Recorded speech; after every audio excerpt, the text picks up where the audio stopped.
सुन लो बंदर, मैं किसी भी हाल में अपनी बेटी का विवाह तुमसे नहीं करूंगा। ये मेरा अंतिम निर्णय है। एक बंदर रोज राजा को मजबूर करता था कि वह अपनी बेटी की शादी उससे कर दे। जब राजा उस बंदर की अनोखी शर्त से हार गया तो मजबूरी में उसे अपनी बेटी की शादी एक बंदर से करनी पड़ी। बंदर बारात लेकर आया और राजकुमारी को साथ लेकर अपने घर ले गया। फिर बंदर राजकुमारी के कमरे में गया और वहां ऐसा कुछ किया कि राजकुमारी की चीख निकल गई। नमस्कार दोस्तों, डिवोशनल स्टोरी में आपका फिर से स्वागत है। तो चलिए कहानी शुरू करते हैं। बहुत प्राचीन काल की बात है। एक छोटे से स्वतंत्र राज्य वैभवपुरी में एक वृद्ध विधवा रहती थी। उसका नाम था सुभद्रा। समय ने उसके चेहरे पर झुर्रियों की लकीरें खींच दी थीं। कंधे थोड़े झुक गए थे, पर आंखों में एक अदम्य जीवन ज्योति अभी भी टिमटिमा रही थी। जीवन साथी का साया बहुत पहले ही उठ चुका था और ईश्वर ने संतान का सुख नहीं दिया था। अपने एकांत जीवन में वह जंगल से लकड़ियां एकत्र करती, उन्हें बांधकर गठरी बनाती और नगर के बाजार में बेचकर अपना गुजारा चलाती थी। उसकी कुटिया नगर के बाहरी छोर पर एक पुराने बरगद के पेड़ के पास थी, जिसकी दीवारें मिट्टी की थीं और छप्पर घास फूस का। एक शरद ऋतु की धूप भरी दोपहर थी। सुभद्रा हमेशा की तरह कालिदास वन में लकड़ियां चुन रही थी। सूरज की किरणें पेड़ों की घनी पत्तियों के बीच से छनकर जमीन पर नृत्य कर रही थीं। थकान से उसकी कमर टूट रही थी। तभी अचानक ऊपर पेड़ की डाल पर हलचल हुई। सुभद्रा ने डरते हुए ऊपर देखा। एक अद्भुत दृश्य उसकी आंखों के सामने था। एक बंदर, पर कोई साधारण बंदर नहीं। उसके शरीर का रूप सुनहरे भूरे रंग का था। गर्दन के चारों ओर सफेद फर की एक प्राकृतिक माला सी बनी थी और वे आंखें अविश्वसनीय रूप से बुद्धिमान और करुणामय लग रही थीं, मानो किसी मनुष्य की आत्मा उनमें वास करती हो। वह बंदर धीरे से नीचे उतरा। सुभद्रा स्तब्ध रह गई, डर के मारे वहां जमी रह गई। पर बंदर ने कोई हिंसक हरकत नहीं की। उसने धीरे से जमीन पर बिखरी लकड़ियों को उठाना शुरू कर दिया और एक जगह इकट्ठा करने लगा। फिर उसने बड़ी ही कुशलता से एक मजबूत लताड़ी तोड़ी और लकड़ियों को बांधकर एक गठरी बनाने लगा। सुभद्रा की जिज्ञासा डर पर भारी पड़ी। वह धीरे से पास गई। बंदर ने उसकी ओर देखा और अपनी आंखों में एक अजीब सी कोमलता लिए मुस्कुरा दिया, मानो कह रहा हो, डरो मत, मैं तुम्हारा मित्र हूँ। अवाक सुभद्रा बोल उठी, हे भगवान, तू कौन है? तू तो कोई साधारण जीव नहीं लगता। बंदर ने कोई उत्तर नहीं दिया, बस अपना काम जारी रखा। सुभद्रा का हृदय द्रवित हो उठा। उसने बैठकर बंदर को लकड़ियां बांधते देखा। अचानक उसके मुंह से निकल पड़ा, बेटा, तू कितना अच्छा है, मेरी इतनी मदद कर रहा है। काश मेरा भी अपना कोई पुत्र होता, तो मुझे बुढ़ापे में यह दर दर की ठोकरें न खानी पड़ती, यह जीवन का बोझ अकेले न उठाना पड़ता। यह सुनते ही बंदर ने काम रोक दिया। उसने सुभद्रा की ओर देखा। उसकी चमकदार आंखें अचानक नम हो गईं। उसने धीरे से अपना हाथ बढ़ाया और सुभद्रा के झुर्रियों भरे हाथ को छुआ। फिर अपने सीने पर हाथ रखकर और सुभद्रा की ओर इशारा करके बोला, कुकुकू, मानो वह कह रहा हो, मैं तुम्हारा बेटा बन सकता हूँ। सुभद्रा की आंखों से आंसू की 2 बूंदें गिर पड़ीं। उसने बंदर के सिर को सहलाया, अरे मूर्ख, तू तो जानवर है, मैं मनुष्य हूँ, पर तेरे इस प्यार के लिए धन्यवाद। गठरी तैयार थी। सुभद्रा ने उसे उठाने का प्रयास किया, पर वह भारी लग रही थी। बंदर ने तुरंत समझ लिया। उसने गठरी को अपने कंधे पर उठा लिया और सुभद्रा की ओर देखकर सिर हिलाया, मानो कह रहा हो, चलो, मैं तुम्हारे घर तक छोड़ आता हूँ। रास्ते भर सुभद्रा के मन में अनेक विचार घूम रहे थे। यह बंदर इतना बुद्धिमान, इतना सहायक क्यों है? क्या यह कोई देवदूत है या फिर कोई शापित प्राणी? घर पहुंचकर बंदर ने गठरी धीरे से उतारी। सुभद्रा ने कहा, बहुत बहुत धन्यवाद बेटा, अब तू जा। तेरी इस मदद के लिए ईश्वर तुझे सुखी रखे। पर बंदर नहीं गया। वह कुटिया के द्वार पर बैठ गया और सुभद्रा की ओर ऐसे देखने लगा मानो कुछ कहना चाहता हो। सुभद्रा ने अंदर जाकर थोड़ा पानी पिया और लौटी तो बंदर वहीं था। उसने फिर से प्रयास किया, जाओ बेटा, तेरे जंगल के साथी तुझे ढूंढ रहे होंगे। तभी बंदर ने एक अद्भुत कृत्य किया। वह सीधा खड़ा हुआ, दोनों हाथ जोड़कर सुभद्रा के सामने नतमस्तक हो गया। फिर बिल्कुल स्पष्ट और मधुर मानवीय स्वर में बोला, माँ, मुझे अपना लो, मैं यहीं रहूंगा, मैं तुम्हारी सेवा करूंगा। मेरा कोई नहीं है, तुम्हारा भी कोई नहीं है, हम एक दूसरे के हो जाएं। सुभद्रा स्तब्ध रह गई। उसका शरीर सिहर उठा। बंदर बोल सकता था, न केवल बोल सकता था, बिल्कुल उसकी वाणी में इतनी मार्मिकता, इतना दर्द था कि कोई भी हृदय द्रवित हो उठता। आंसू उसकी आंखों से बह निकले। उसने बिना कुछ सोचे समझे आगे बढ़कर बंदर को गले लगा लिया। हाँ बेटा, हाँ, तू अब मेरा ही है, मैं तेरी माँ हूँ। उस दिन से बंदर, जिसे सुभद्रा ने सोनू नाम दिया, उसकी कुटिया में रहने लगा। और सचमुच वह कोई साधारण बंदर नहीं था। वह सुभद्रा के सारे कामों में हाथ बंटाता। जब वह थक कर लौटती तो वह उसके पैर दबाता, पानी का घड़ा भर लाता, भोजन बनाते समय चूल्हे में आग जलाता, रात को सुभद्रा के पैरों के पास सिर रखकर सो जाता। धीरे धीरे सुभद्रा के एकांत जीवन में खुशियों की रोशनी फैलने लगी। 1 वर्ष बीत गया। सोनू और सुभद्रा के बीच एक गहरा अटूट बंधन बन चुका था। एक दिन संध्या के समय दोनों कुटिया के सामने बैठे चांदनी का आनंद ले रहे थे। तभी सोनू बोला, माँ, मैं एक बात कहना चाहता हूँ, पर डरता हूँ कि कहीं तुम नाराज न हो जाओ। सुभद्रा मुस्कुराई। कहना बेटा, तू मुझसे कुछ भी कह सकता है। सोनू ने गहरी सांस ली। माँ, मैं इस राज्य के महाराज वीरवर सिंह की इकलौती पुत्री राजकुमारी मृणालिनी से विवाह करना चाहता हूँ। सुभद्रा का मुंह खुला का खुला रह गया। क्षण भर के लिए उसे लगा कि उसके कानों ने सही सुना है या कोई भ्रम है। फिर वह ठहाका मारकर हंस पड़ी। अरे मूर्ख बेटे, यह कैसी हंसी की बात करता है? तू बंदर है और वह राजकुमारी, यह तो हो ही नहीं सकता। राजा तो तुझे देखते ही तीर से मार गिराएगा। सोनू का चेहरा गंभीर हो गया। वह सुभद्रा के पैरों पर गिर पड़ा और हाथ जोड़कर बोला, माँ, मैं जानता हूँ यह असंभव लगता है, पर मेरी यही इच्छा है। तुम्हारे चरणों की दया है, केवल एक बार राजा के पास जाकर मेरा प्रस्ताव रख दो। यदि वह मना कर दे तो मैं जीवन भर इसका जिक्र भी नहीं करूंगा। माँ, यह मेरी अंतिम इच्छा है। सुभद्रा के हृदय पर इस विनती का गहरा प्रभाव पड़ा। सोनू की आंखों में एक ऐसी ललक, एक ऐसा दर्द था जो किसी गहरे रहस्य की ओर इशारा कर रहा था।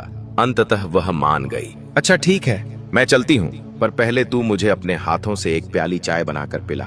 सोनू खुशी से उछल पड़ा और फुर्ती से चाय बनाकर लाया। अगले दिन प्रातःकाल सुभद्रा अपने साधारण वस्त्रों में ही राजमहल की ओर चल पड़ी।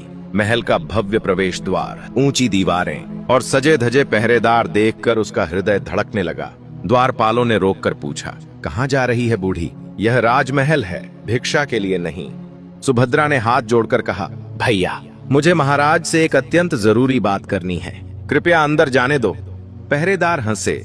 तुझ जैसी अनगिनत औरतें रोज महाराज से जरूरी बात करने आती हैं, जा यहां से। पर सुभद्रा ने हार नहीं मानी।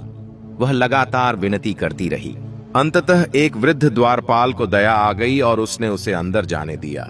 दरबार का दृश्य आंखों को चकाचौंध कर देने वाला था। सिंहासन पर महाराज वीरवर सिंह विराजमान थे। चारों ओर मंत्री, सामंत और सैनिक खड़े थे। सुभद्रा कांपते हुए आगे बढ़ी और सिंहासन के सामने घुटनों के बल बैठ गई।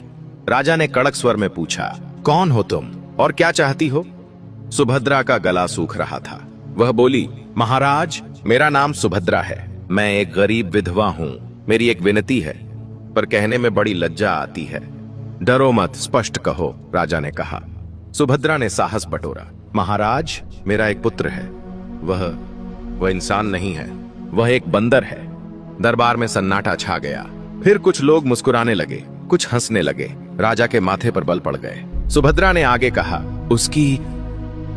उसकी यह इच्छा है कि वह आपकी पुत्री राजकुमारी मृणालिनी से विवाह करे। मैं उसी के कहने पर यहाँ आई हूँ। कृपया इस रिश्ते को स्वीकार कर लें।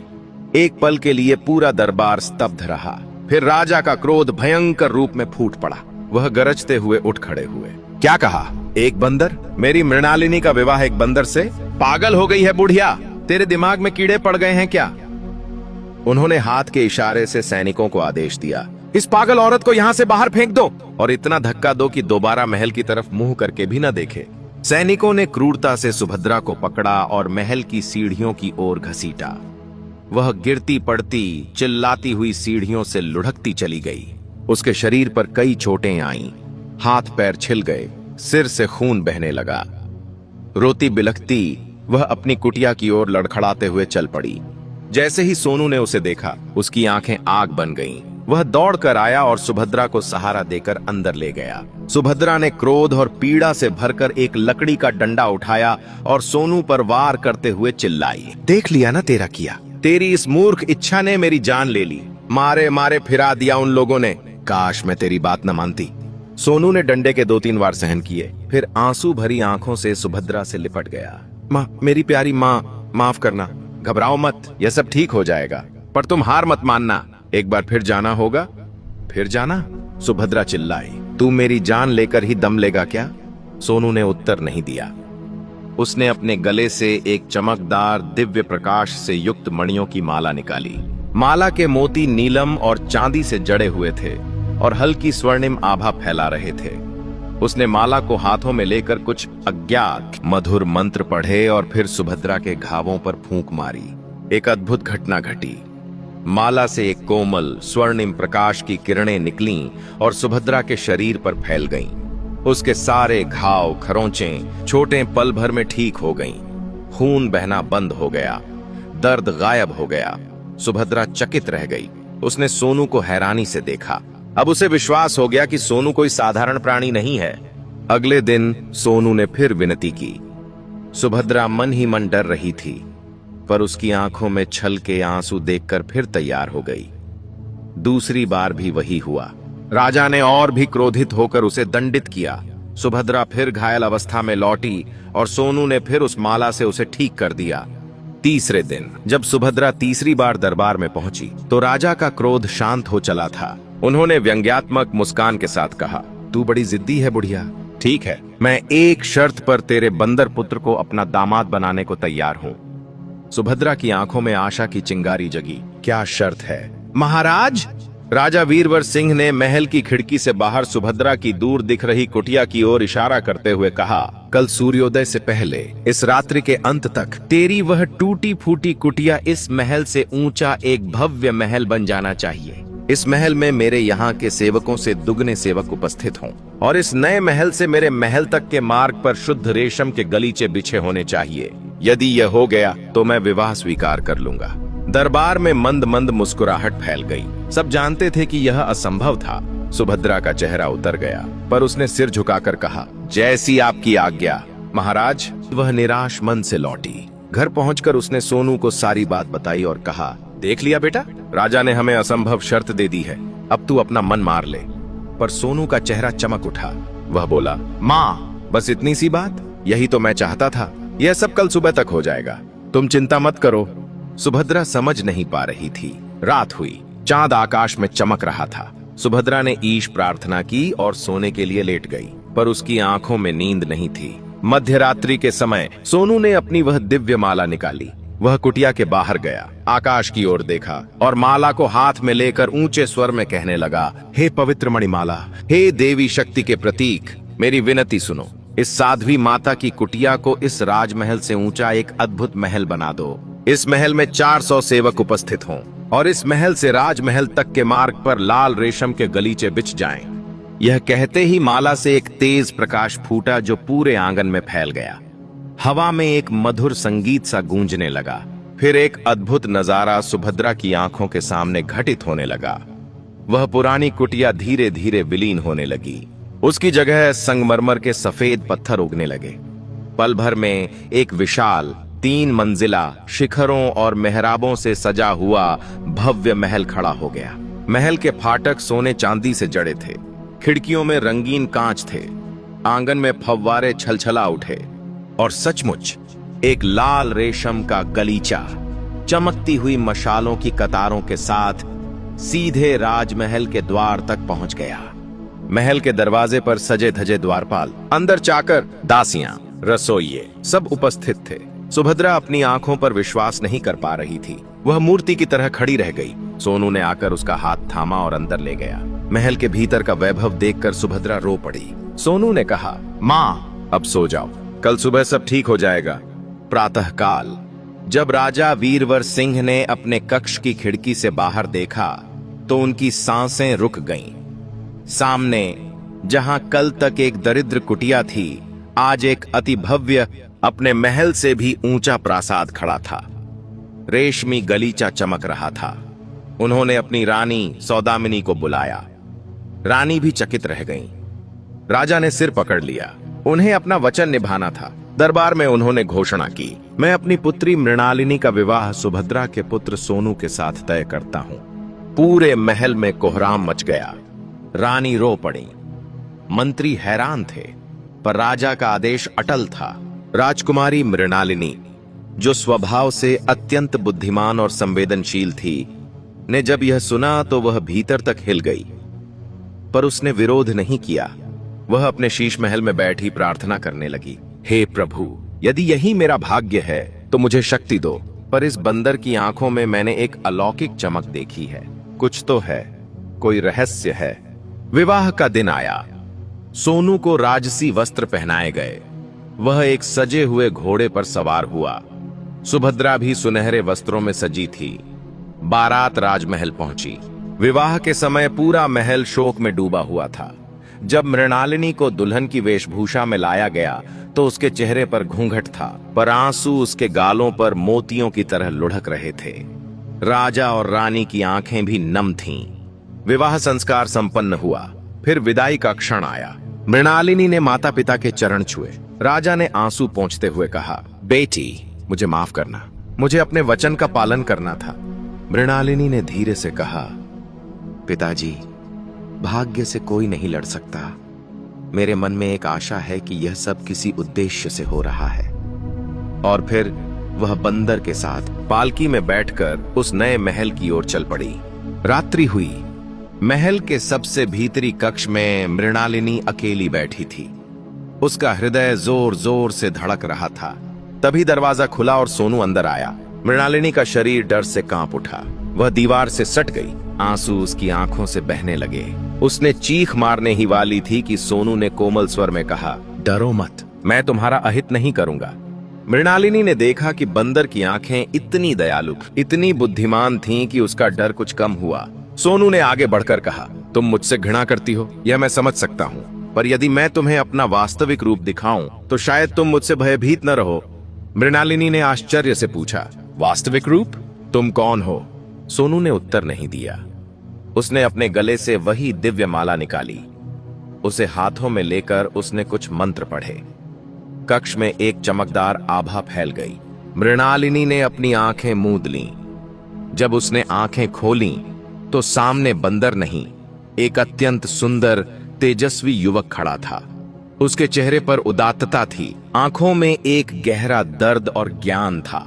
वह राजसी वस्त्र पहने हुए था। मृणालिनी स्तब्ध रह गई। वह बोल नहीं पा रही थी।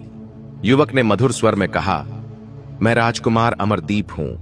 मेरे पिता का राज्य दूर उत्तर में है।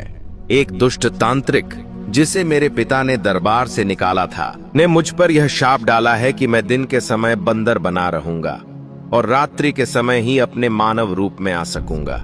यह शाप तभी टूटेगा जब कोई कन्या मेरे इस रूप में भी मुझसे विवाह करे और फिर 1 वर्ष तक मेरे रहस्य को किसी से न खोले। आज तुमने पहली शर्त पूरी कर दी, अब दूसरी शर्त की पालना करनी है। यदि तुमने किसी को यह रहस्य बता दिया तो मैं तुमसे सदा के लिए दूर चला जाऊंगा और तुम मुझे कभी नहीं पा सकोगी। मृणालिनी की आंखों से खुशी के आंसू बह निकले।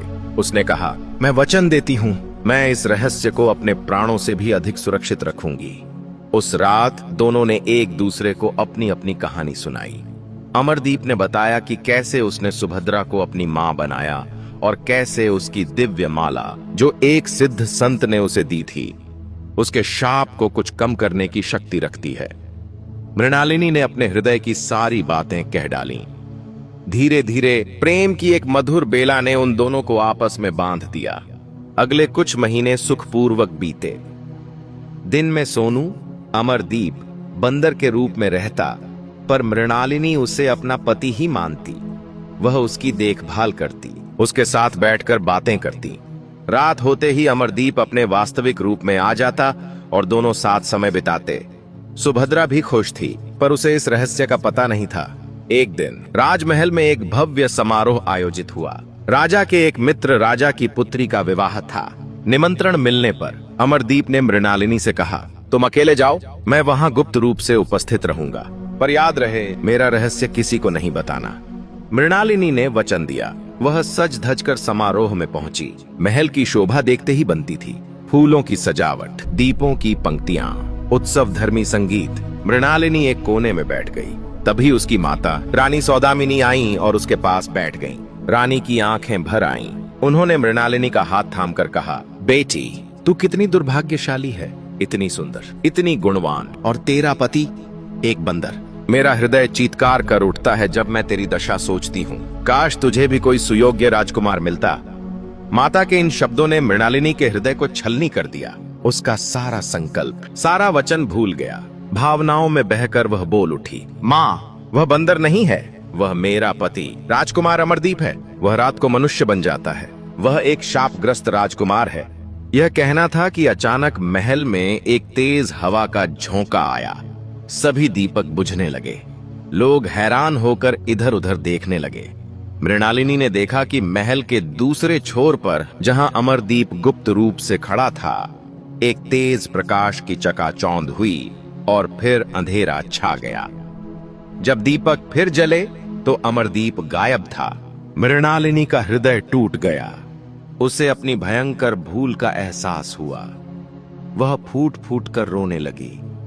रानी उसे समझाने की कोशिश करने लगी, पर मृणालिनी के कानों में तो केवल अमरदीप की आवाज गूंज रही थी। यदि रहस्य खुल गया तो मैं सदा के लिए चला जाऊंगा। वह तुरंत अपने महल लौट आई और सुभद्रा को सब कुछ बता दिया। सुभद्रा भी दुखी हुई, पर उसने मृणालिनी को सांत्वना दी। अगले दिन मृणालिनी ने अपने पिता से आज्ञा ली और प्रतिज्ञा की कि वह अमरदीप को ढूंढकर ही लौटेगी। उसने सुनहरी लाठी और सुनहरी जूती पहनी और एक अनजान यात्रा पर निकल पड़ी। मृणालिनी का सफर अत्यंत कठिन था। वह पहाड़ियों, नदियों, घने जंगलों और बंजर मरुस्थलों से होकर गुजरी। कई दिनों तक उसे खाने को केवल जंगली फल मिले, पीने को झरने का पानी। उसके वस्त्र फट गए, पैरों में छाले पड़ गए, पर उसने हार नहीं मानी। वह हर गांव, हर झोपड़ी में जाकर पूछती, क्या आपने एक सुंदर राजकुमार अमरदीप को देखा है? कोई उत्तर नहीं मिलता। एक दिन थक हार कर वह एक पेड़ के नीचे बैठ गई और रोने लगी। तब एक वृद्ध साध्वी वहां से गुजरी। उन्होंने मृणालिनी को देखा और पूछा, बेटी, तू इतनी दुखी क्यों है? मृणालिनी ने सारी कहानी कह सुनाई। साध्वी ने दया भाव से कहा, बेटी, तू सीधे पूर्व दिशा में चल। वहां एक नदी है, उसके पार एक पर्वत है। उस पर्वत की गुफा में एक योगी रहते हैं। शायद वे तेरे पति का पता लगा सकें। मृणालिनी ने आशा बांधी और चल पड़ी। कई दिनों के बाद वह उस नदी के किनारे पहुंची। नदी बहुत चौड़ी और उफान पर थी। पार जाना असंभव लग रहा था। मृणालिनी ने हार मानकर प्रार्थना की। तभी आकाश से एक विशाल गरुड़ पक्षी उतरा। वह बोला, मैं उस योगी का मित्र हूँ, तू मेरी पीठ पर बैठ जा, मैं तुझे पार ले चलता हूँ, पर डरना मत। मृणालिनी ने साहस किया और गरुड़ की पीठ पर बैठ गई। गरुड़ ने उसे नदी पार कराकर पर्वत के शिखर पर उतारा। वहां एक छोटी सी कुटिया थी। अंदर एक वृद्ध योगी समाधि में लीन थे। मृणालिनी ने प्रतीक्षा की। जब योगी ने आंखें खोलीं, तो मृणालिनी ने सब वृत्तांत कह सुनाया। योगी ने कहा, बेटी, तेरा पति एक राक्षस के बंदी गृह में है। वह राक्षस, जिसका नाम क्रौंच है, उसने पकड़कर ले गया है। उसकी गुफा इस पर्वत के पार एक घने अंधकारमय जंगल में है। वहां जाना अत्यंत खतरनाक है। मृणालिनी ने हाथ जोड़कर कहा, महाराज, मैं किसी भी खतरे को सहने को तैयार हूं। कृपया मुझे मार्ग दिखाएं। योगी ने दया खाकर कहा, तू इतनी दृढ़ है तो ठीक है, मैं स्वयं तुझे वहां ले चलता हूं। उन्होंने अपना आसन छोड़ा और मृणालिनी को साथ लेकर उड़ चले। कुछ ही देर में वे एक भयानक अंधेरे जंगल में उतरे। वहां एक विशाल गुफा का मुंह था। योगी ने कहा, वह इसी में है। अब मैं जाता हूं, सावधान रहना। और वे अदृश्य हो गए। मृणालिनी ने साहस बटोरा और गुफा में प्रवेश किया। अंदर घना अंधकार था। केवल दूर कहीं मशालों की लौ टिमटिमा रही थी। वह आगे बढ़ी। तभी एक भयानक आवाज गूंजी, कौन है? कोई मानव यहां कैसे आया? एक विशालकाय 3 आंखों वाला राक्षस सामने आ खड़ा हुआ। उसके हाथ में एक भारी गदा थी। मृणालिनी कांप उठी, पर बोली, मैं एक यात्री हूं, भटक कर यहां आ गई हूं। राक्षस हंसा, अच्छा हुआ, आज खाने को ताजा मानव मिल गया। उसने मृणालिनी को पकड़ लिया और गुफा के भीतर ले गया। मां, कोने में लोहे की जंजीरों से जकड़ा हुआ अमरदीप बैठा था। उसने मृणालिनी को देखा तो उसकी आंखें फटी की फटी रह गईं, पर वह चुप रहा। राक्षस ने मृणालिनी को दूसरे कोने में बांध दिया और चला गया। जब राक्षस दूर चला गया तो अमरदीप ने धीरे से कहा, मृणालिनी, तू यहाँ क्यों आई? यह राक्षस बहुत खतरनाक है। मृणालिनी रो पड़ी। मैं तुम्हें ढूंढती हुई आई हूँ, मुझे माफ कर दो, मैंने तुम्हारा रहस्य खोल दिया। अमरदीप ने कहा, अब उसकी चिंता मत करो, अब हमें यहां से बचकर निकलना है। उसने अपने पास छिपा कर रखी वह दिव्य माला निकाली और एक छोटे से छेद से बाहर फेंक दी ताकि मृणालिनी उसे ढूंढ ले। कुछ देर बाद जब राक्षस सो गया, मृणालिनी ने अपने बंधन ढीले किए और माला ढूंढ निकाली। वह अमरदीप के पास गई और माला उसे दे दी। अमरदीप ने माला पहनी और मंत्र पढ़े। जंजीरें टूट गईं, वह आजाद हो गया। फिर उसने मृणालिनी के बंधन भी खोल दिए। दोनों चुपचाप गुफा से बाहर निकलने लगे, पर तभी राक्षस की नींद खुल गई। वह गरजता हुआ दौड़ा आया। धोखेबाज, तुम भागने की कोशिश कर रहे हो। अंत उसने अपनी गदा उठा ली। अमरदीप ने मृणालिनी को पीछे कर दिया और राक्षस के सामने डट गया। उसने माला से प्रकाश निकालकर राक्षस पर वार किया, पर राक्षस बहुत शक्तिशाली था। वह बोला, तुम मुझे चोट नहीं पहुंचा सकते, मैंने अमरता का वरदान पा रखा है। अमरदीप ने पूछा, तो फिर तेरी मृत्यु कैसे होगी? राक्षस हंसा, मेरी मृत्यु तभी होगी जब कोई मुझे अपने ही महल में आग लगाकर जला देगा, और वह भी तब जब मैं उस महल में अकेला हूं। अमरदीप ने तुरंत एक योजना बनाई। उसने राक्षस से कहा, मैं हार मानता हूं, तू हमें मार डाल, पर एक आखिरी इच्छा पूरी कर। मुझे अपने महल में जाकर अपने पूर्वजों को प्रणाम करने दो, फिर लौटकर मैं तेरे सामने आत्मसमर्पण कर दूंगा। राक्षस सोच में पड़ गया, फिर बोला, ठीक है, पर यदि तू भाग गया तो मैं इस लड़की को खा जाऊंगा। अमरदीप राक्षस के महल गया। वह महल एक पहाड़ी की चोटी पर था। अमरदीप ने महल के चारों ओर सूखी लकड़ियां इकट्ठी की और उनमें आग लगा दी।